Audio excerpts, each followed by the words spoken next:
Hey everyone, welcome to Data Millennials. I'm Atul and I'm super excited to talk about IFNULL function in today's video.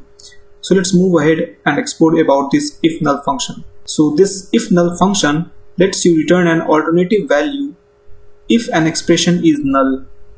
In your day-to-day life, you might be seeing that most of the columns value are present, but some of the columns value is null. And if you want to replace that null value with an alternate value, then you can use this IFNULL function. So let's go and see how we can use this IFNULL function in our SQL query.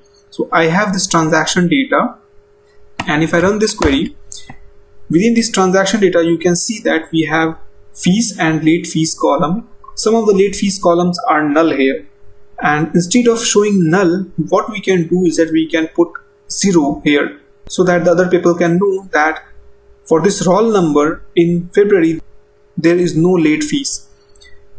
So the question is that how we can do that. So the syntax for IFNULL is very simple, and in order to achieve the alternate value if the column's value is null, then what we have to do is that we have to simply use IFNULL function, and within this IFNULL function we have to provide the column name. So for us it's late fee, and the alternative value we can put after this comma. So it totally depends upon the user that what value they put, but you have to make sure that if the column is numeric, then you have to put a numeric value, or else if the column is character or is in a string, then you have to put a string alternative value. So for us the late fee is numeric, so we'll put 0 here, and we will put an alias saying that late fee.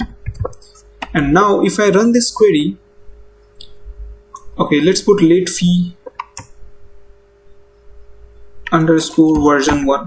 So now if I run this query, you will see that we have this original late fee column here, and the value is null here, and this null value has been replaced by 0, which was our alternate value of this IFNULL function.